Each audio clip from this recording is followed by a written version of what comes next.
बिस्मिल्लाहिर्रहमानिर्रहीम। अस्सलाम वालेकुम डियर स्टूडेंट्स। अॼु जी टॉपिक आहे रेडियो एक्टिविटी। रेडियो एक्टिविटी तव्हां क्लास स्टडी में पढ़िया आहियो त कंहिं बि रेडियो एक्टिव एलिमेंट मां इनविजिबल रेडिएशन जो इमिट थियणु, इनविजिबल रेडियो एक्टिव रेज़ जो इमिट थियणु रेडियो एक्टिविटी आहे। या रेडियो एक्टिविटी इन करे थींदी आहे त एलिमेंट जो एटॉमिक जेके न्यूक्लियाई आहिनि उहे टुटंदा आहिनि।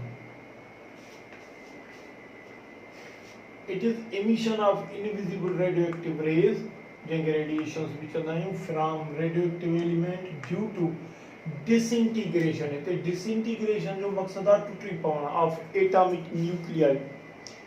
एलिमेंट जे एटमनि जा न्यूक्लियस टुटंदा आहिनि, उनजो मास एनर्जी में कन्वर्ट थींदो आहे। उहा energy invisible radio active rays जी सूरत में इमिट थींदी आहे। प्रोसेस रेडियो एक्टिविटी आहे। जेको एलिमेंट इहे invisible radio active rays emit कंदो आहे उनखे असां चवंदा आहियूं रेडियो एक्टिव एलिमेंट। हाणे हिते ॾिसो, असां यूरेनियम जो एग्जाम्पल खणूं था। एटॉमिक नंबर 92 आहे, मास इन जो 238 आहे।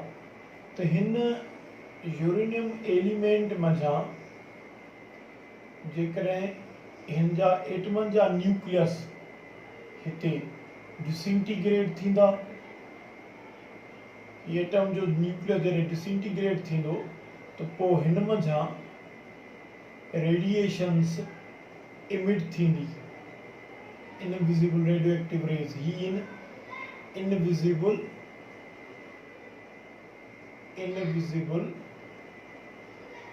रेडियो एक्टिव रेज़ ऐं element servo radio active element. ही रेडियो एक्टिव एलिमेंट आहे छाकाणि त ही हिन मंझां नज़र न अचण वारी रेडिएशंस इमिट थी थिए। त उहो अमल जंहिंमें एलिमेंट जो एटॉमिक न्यूक्लियस टुटे, एटॉमिक न्यूक्लिया जे टुटण सां उनजो मास इनविजिबल रेडिएशंस जी सूरत में इमिट थिए, इहो प्रोसेस रेडियो एक्टिविटी आहे। रेडियो एक्टिविटी खे सभ खां पहिरियां डिस्कवर कयो हुयो हेनरी बिक्वेरल। तव्हांखे ख़बर आहे त उन पिच ब्लेंड ऑफ यूरेनियम ते एक्सपेरिमेंट कया त उन मां मुसलसल रेडिएशंस इमिट पई थिए। उन खां पोइ ॿियो हिकिड़ो रेडियो एक्टिव एलिमेंट आहे रेडियम।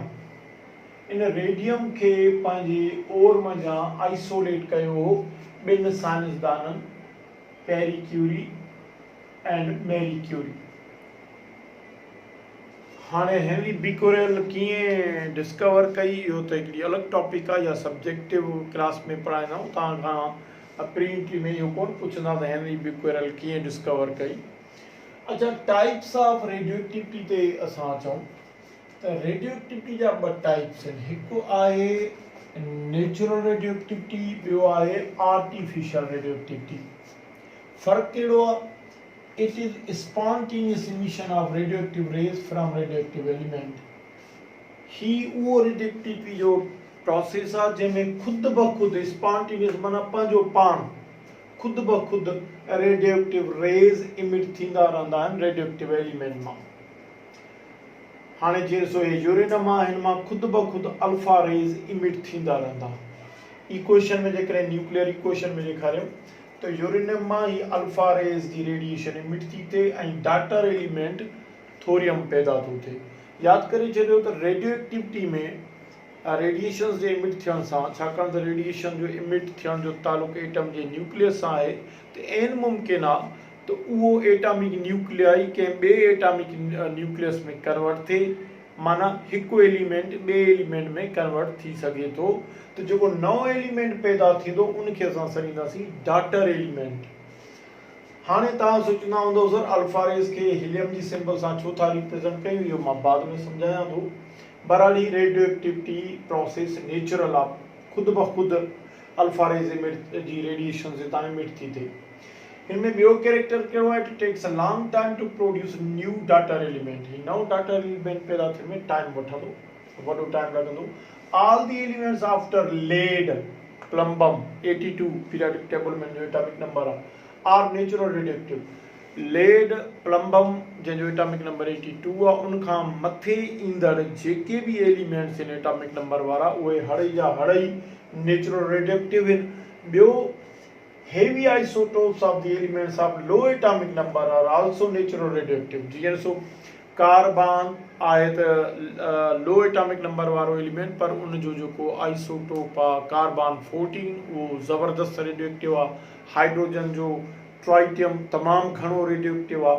त लो एटॉमिक नंबर वारनि एलिमेंट जी जेके हेवी आइसोटोप्स आहिनि उन में बि इहे नेचुरल प्रोसेस थींदो आहे।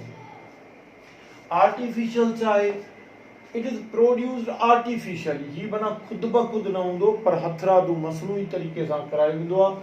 By bombarding certain particles over atomic nuclei of an element. कंहिं बि एलिमेंट जे मर्कज़ ते सर्टेन पार्टिकल्स बम्बार्ड करायो त उन जी बम्बार्डिंग सां जेका आर्टिफिशियली बम्बार्डिंग कराइण सां जेका रेडिएशन एमिट थिए इनविजिबल रेडियोएक्टिव रेज, वो आर्टिफिशियल रेडियोएक्टिविटी आहे। हाणे गेट सपोज असां हिते हिन में तव्हां छा कंदव, हिते ॾिसो ही अल्फा रेज़ आहिनि, हिन अल्फा रेज़ खे तव्हां बम्बार्ड करायो था हिते बेरिलियम एलिमेंट या एटम जे एटॉमिक न्यूक्लियाई ते।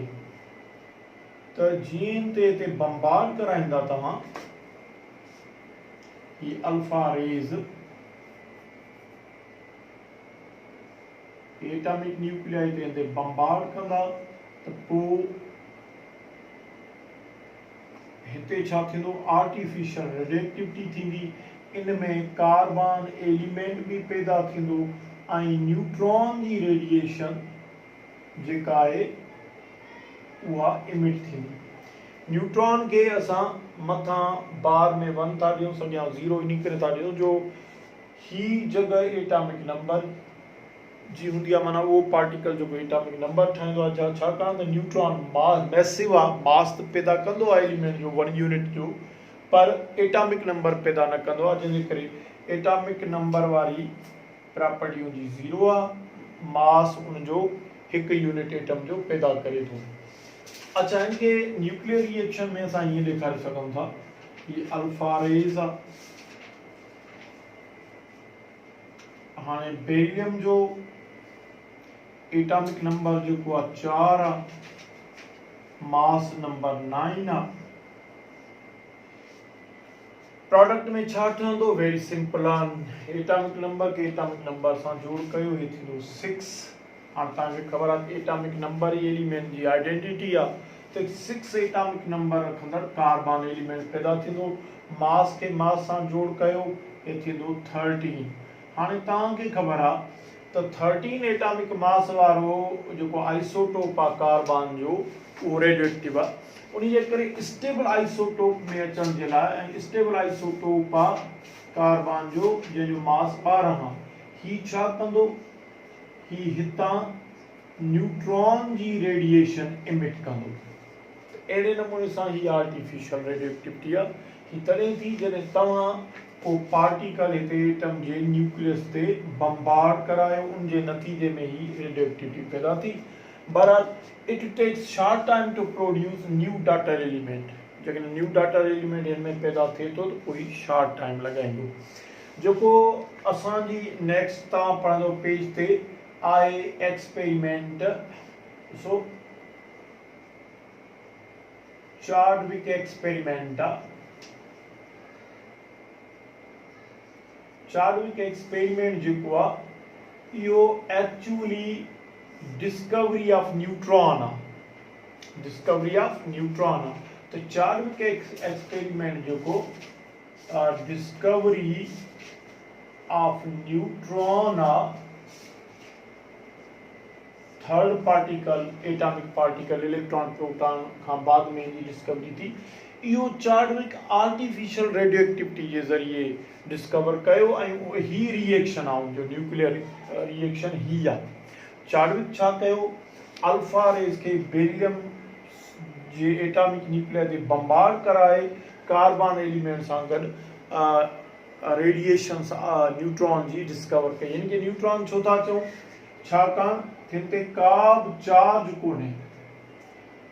कीअं ख़बर पवे चार्ज कोन्हे, जेकॾहिं इनखे असां मक़नातीस वेझे आणियूं कि नॉर्थ पोल या साउथ पोल कंहिं बि पासे ॾे डिफ्लेक्ट ई कोन थो थिए।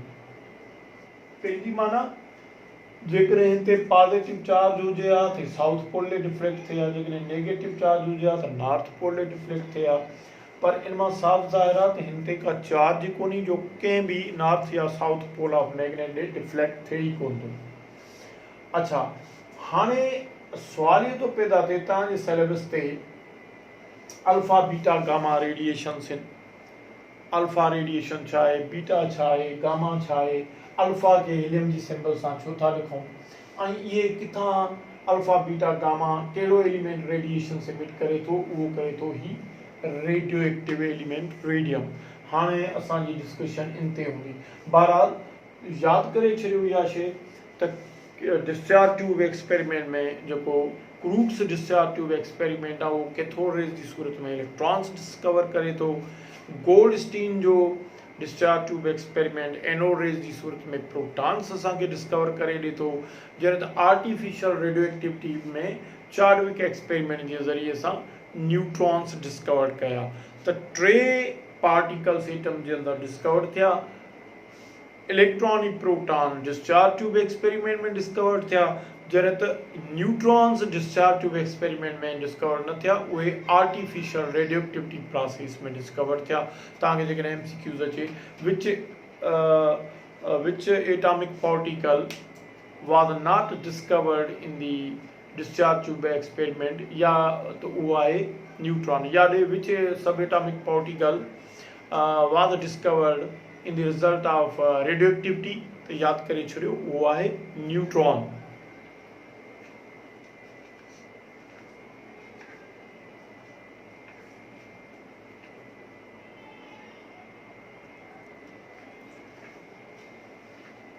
स्टूडेंट्स हींअर असीं पढ़ंदासीं properties of radioactive rays alpha beta gamma, जेके रेडियो एक्टिव एलिमेंट रेडियम मां इमिट थींदा। यादि करे छॾियो रेडियम जे सैंपल खे या हिकिड़ी पिच ब्लेंड खे असां लेड कंटेनर में बंदि कयूं त लेड रेडिएशंस खे पास थियणु न ॾींदो आहे। हाणे लेड मां जेकॾहिं असां हिकिड़ो सोराख़ कयूं त पोइ रेडिएशंस इनविजिबल रेडिएशंस हितां इमिट थींदी।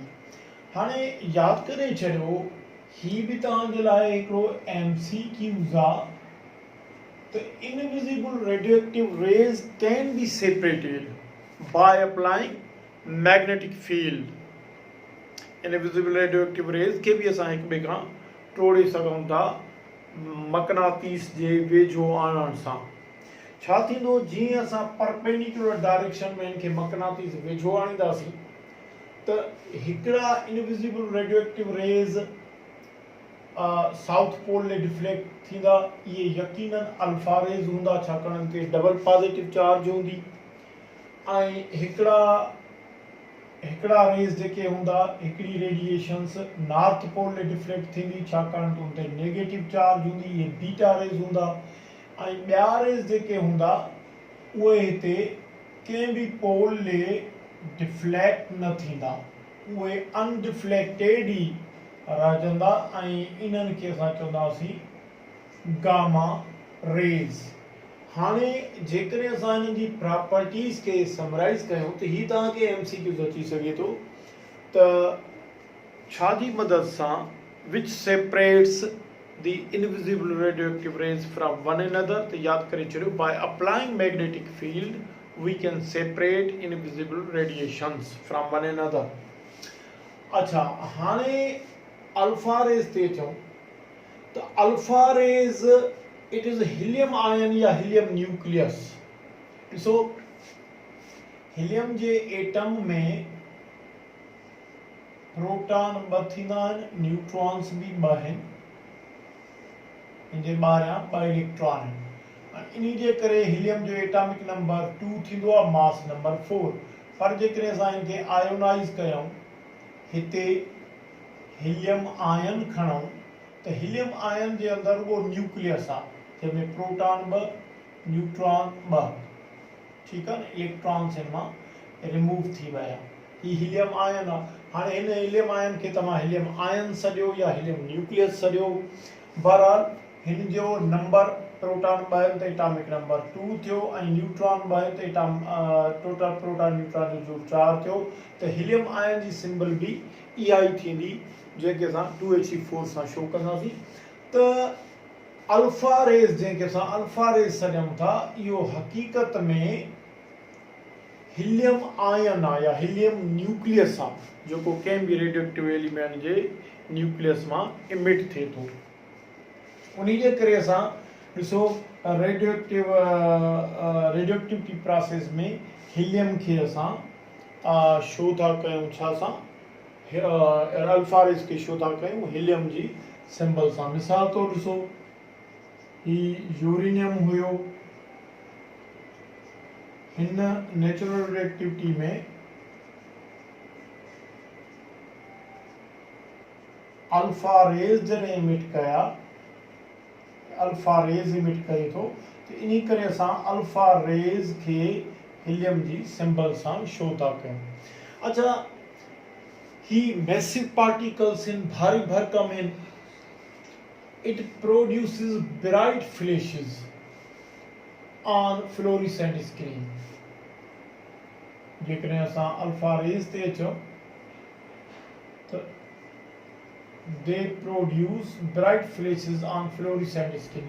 fluorescent screen उहा थींदी आहे जंहिं ते पार्टिकल जॾहिं स्ट्राइक कंदा आहिनि त उन ते स्पार्क पैदा थींदो आहे, लाइट पैदा थींदी आहे। त ही ब्राइट लाइट पैदा कंदो जेकॾहिं हिननि जे रेज़ खे असां स्ट्राइक कंदासीं फ्लोरिसेंट स्क्रीन ते। Penetrating power massive particles in तमामु थोरो आहे, 1 to 2 सेंटीमीटर इन एयर आहे। हवा में ही सिर्फ़ु 1 खां 2 सेंटीमीटर ताईं दाख़िल थी सघंदा, पोइ कंप्लीटली स्टॉप थी वेंदा। अच्छा, ही आम MCQs आहे, ही तव्हांखे अची सघे थो त यादि करे छॾियो। रेडियोएक्टिविटी में जीअं सवेर मूं तव्हांखे ॿुधायो त रेडिएशन इमिट करण खां पोइ डाटर एलिमेंट पैदा थी सघे थो। त जेकॾहिं को एलिमेंट रेडियोएक्टिव एलिमेंट फ़क़ति अल्फा रेज़ इमिट करे थो, त पोइ डाटर एलिमेंट में कहिड़ियूं तब्दीलियूं ईंदियूं, यादि करे छॾियो। अल्फा रेज़ में ॾिसो, एटॉमिक नंबर 2 आहे, मास नंबर 4 आहे, यानी कि इहे एटॉमिक नंबर 2 टाइम्स ऐं मास नंबर 4 टाइम्स डाटर एलिमेंट मां डिक्रीज़्ड हूंदा।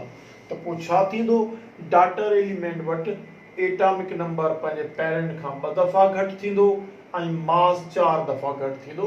त इन जी इमिशन खां पोइ daughter element contents atomic number 2 times and mass number 4 times less than its parent radioactive element.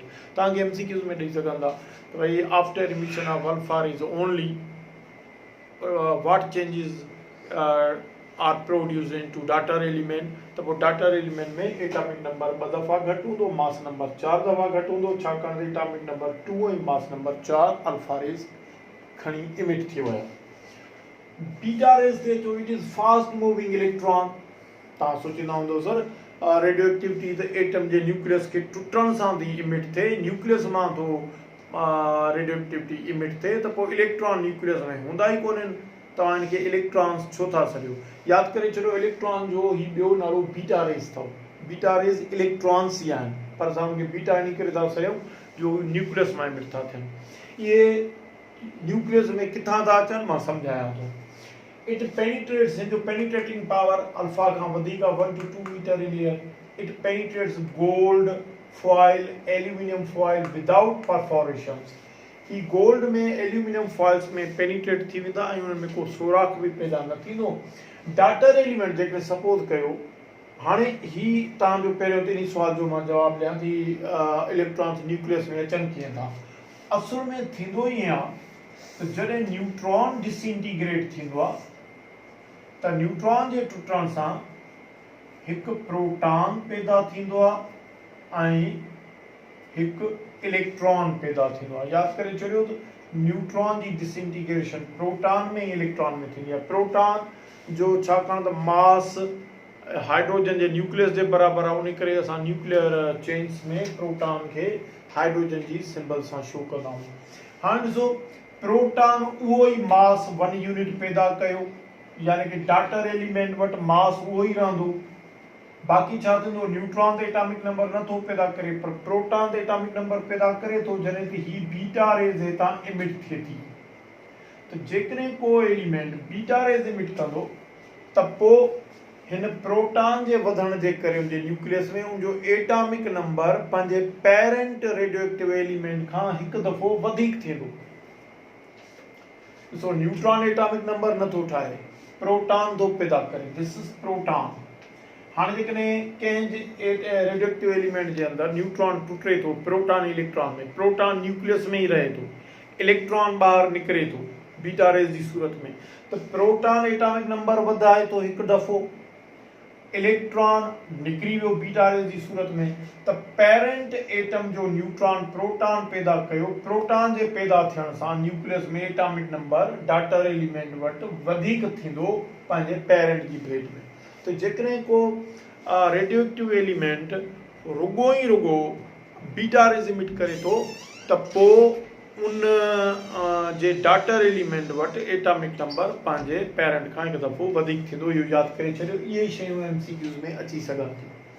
अच्छा, गामा रेज़ ते अचो। It is short wave electromagnetic radiation, हिन जी वेवलेंथ तमामु शॉर्ट थींदी आहे, इवन एक्सरेज़ खां बि शॉर्ट वेव ईंदी। It has very high penetrating power, lead जेको रेडिएशंस खे पास न थियणु ॾींदो आहे, उन में बि 15 खां 20 सेंटीमीटर ई दाख़िल थी वञे थो उनजी शीट में बि। It is massless, only energy form radiations, हिन में मास बिल्कुलु ई न आहे, ही एनर्जी जी हिकिड़ी सूरत आहे, ही एनर्जी आहे, मैसिवलेस आहिनि, मास हिन में न आहे। हाणे जेकॾहिं गामा रेज़ को रेडियोएक्टिव एलिमेंट, फ़क़ति गामा रेज़, ॿिया रेज़ नथो इमिट करे, फ़क़ति को radioactive element gamma rays emit थो करे, त गामा रेज़ एनर्जी आहे, माना एनर्जी हुन इमिट कई, त नतीजो छा निकिरंदो, डाटर एलिमेंट को बि पैदा न थींदो, फ़क़ति रेडियोएक्टिव एलिमेंट जी एनर्जी घटिबी।